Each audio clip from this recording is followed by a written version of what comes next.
great to be back.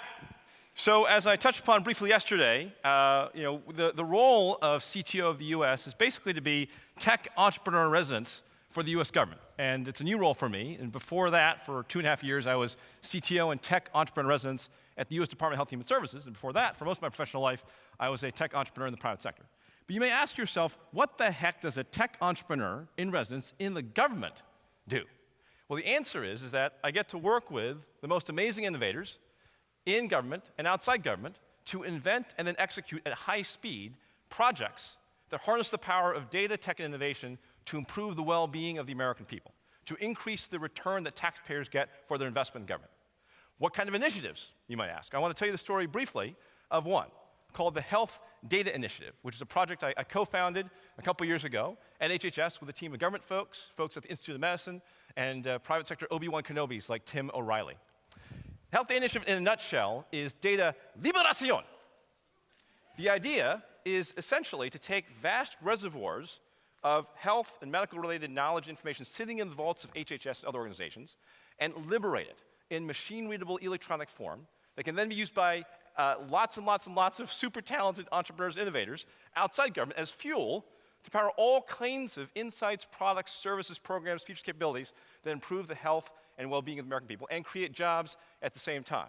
The underlying theory behind Health Data Initiative is something called Joy's Law, which was named after Bill Joy, the co-founder of Sun Microsystems and a legendary figure in Silicon Valley. Bill Joy once famously said, no matter who you are, you have to remember that most of the smartest people in the world work for somebody else, which is, of course, always true, right?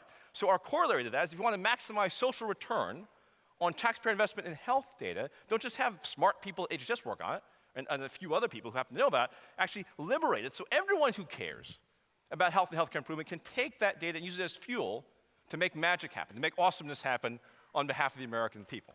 So it's a really simple play, actually. One, we're publishing brand new data that's never been made available before to the public and to qualified external audiences. Secondly, less sexily, but equally importantly, it turns out that a whole bunch of data that we have made publicly available is useless to developers. It's in PDFs, it's in books, it's in websites and other illiquid forms. So we're taking that data and making it machine readable, downloadable, accessible via APIs. In other words, importable into third-party websites, platforms, applications that can do wonderful things for the American people. And then finally, we realized pretty rapidly that about 95% plus of entrepreneurs that could actually turn our data into awesomeness had no idea that we even had this data.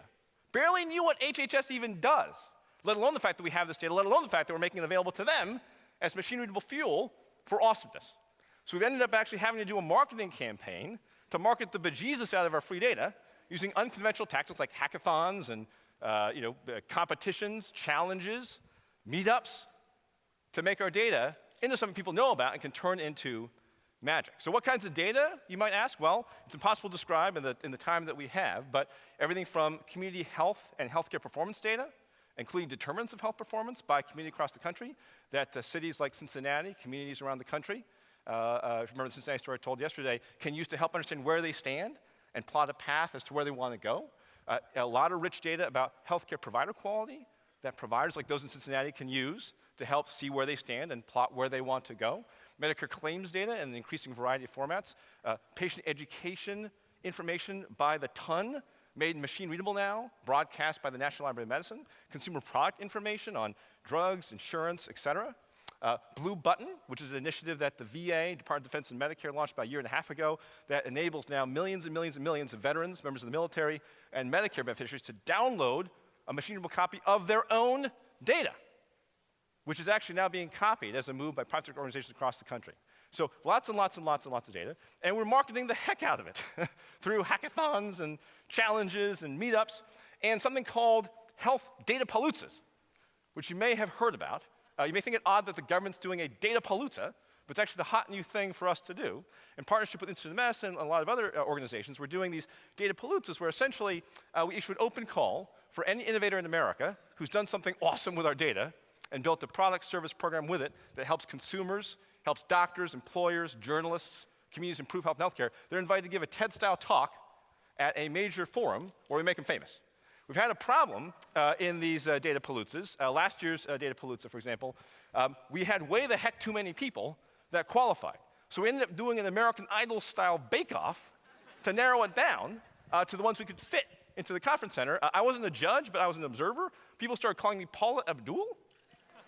I don't watch American Idol, but apparently she's very enthusiastic and loves everyone, weeps, and gets angry at the other judges for being mean. That was me, guilty, yeah. But the other judges were fortunately much more discriminating than me, narrowed it down last year to 50 amazing innovations innovators that then we made famous at Datapalooza. Now, I'll tell you what, if your faith in America right now is wavering even a smidgen, go to the Institute of Medicine's website, look up June 2011 Health Data Initiative Forum, and watch the video of as many of these 50 innovators as you possibly can, because it is the most awe-inspiring display of American mojo I've ever seen. And I can't possibly do justice to it, especially the negative time that I have, but all kinds of amazing innovations that help consumers find the right healthcare provider for their family, get information just in time, that's exactly what they need to help them with their health condition, get enrolled in a clinical trial that they actually find out about and that could save their life. Innovations that help doctors and hospitals deliver better, safer care, become successful medical homes like the ones in Cincinnati, or successful accountable care organizations. Tools that help journalists crunch large amounts of data really inexpensively and write stories about healthcare disparities. There are medical limits to the radiation. Yes. And I know that time is running out. Well, it's not running out because I want to ask you a question. Oh, sorry. Actually, it ran out, but you're staying. Oh, okay. Okay. So punchline, these are innovations that have been built, not by us, okay? We didn't expend a single dime of taxpayer money to build this stuff. All we did was take data that you've already paid for as taxpayers and just jujitsu'd it in the public domain, right? And made people realize it was there. Tell them. And American entrepreneurs did the rest. And what's resulting is this incredible, self-propelled, beautifully chaotic, decentralized, uniquely American ecosystem of innovation fueled by a rising tide of data that's helping to improve health and healthcare in all kinds of ways and create jobs at the same time. Todd, that's not enough enthusiasm.